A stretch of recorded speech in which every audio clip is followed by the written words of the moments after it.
This all happened around 2 o'clock this afternoon, and I'll start by saying that there was never, according to police, any kind of active shooter situation here at the mall. In fact, if you look behind me, you might be able to see that there's still people coming and going from Scarborough Town Centre. The mall was never shut down. It is very much open, and in fact, the food court area, just off of which this deadly situation happened, was open the entire time. The food court just shut down to the public about 45 minutes ago. But here's what I've been told by Toronto police sources. It was just before 2 o'clock that police got a call, not for sounds of gunshots, but got a call because someone found this man inside the bathroom. He looked as though he was already deceased, suffering from gunshot wounds. That's when first responders arrived here at the scene. They went into the washroom, and this man was pronounced dead. All I know about the victim right now is that he is an adult, so he's above the age of 18. Police have said very little more about him at this point, or the circumstances surrounding what happened.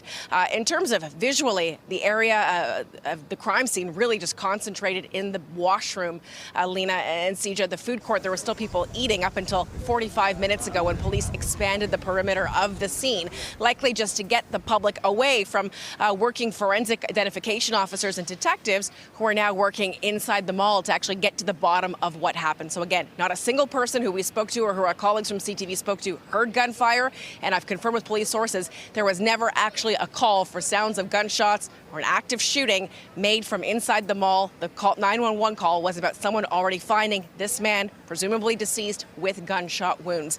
Police have not said anything about suspects either, but certainly this is a very unnerving situation for those inside the mall as this kind of investigation started to unfold. We spoke to a few of them, and here's what we heard. We're still waiting for what happened inside. We're also clueless, and yeah. I mean, it is what it is. Unfortunately, not everyone is happy with how they are, so sometimes it happens. Cops had a really fast response, so I'm pretty happy with their security. The mall security jumped on them really fast. They secured the area really fast, so I'm not too worried.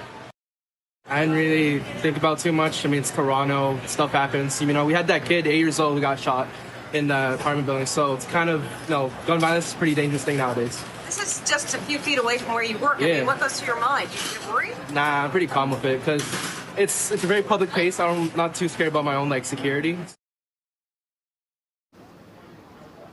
I can tell you as well, Lena and Sija, just from going inside the mall a few minutes ago, there's a second area inside the mall on the second floor, just outside of the Samsung store, where there's police tape around a garbage and recycling bin. 2 police officers and a mall security officer there, just making sure that it is guarded, that no one's messing with it. Obviously, it looks like there's some kind of evidence, very likely in that garbage can, or at least they want to preserve it for the forensic identification officers. The response here, drastically different than other mall shootings I've covered. I was at the Sherway Gardens shooting several years ago, and the response from police was urgent. There was an ETF unit here. They were going stall by stall, change room by change room, clearing the mall out of concern that there was still someone with a gun inside the mall. We didn't see that happen here. The mall was never shut down, and in fact, the food court, again, just adjacent to the washroom where this man's body was found just before 2 o'clock, was only shut down about 45 minutes ago. I can tell you the homicide squad, they've been notified of this situation, Lena and Sija. They have not taken carriage of it at this point. I'm told by police that this is right now being treated as a suspicious death, and we're going to hear from the acting duty inspector, who's going to be talking to us right here outside of the Scarborough Town Centre, coming up at 5:30. And of course, we'll carry that live for our viewers in hopes of us getting a little bit more clarity about exactly what transpired here this afternoon. Yeah, so many questions right now. Beatrice Vaisman reporting live from outside Scarborough Town Centre tonight. Beatrice, thanks so much. And of course, we'll take you back to that scene as soon as we get an update.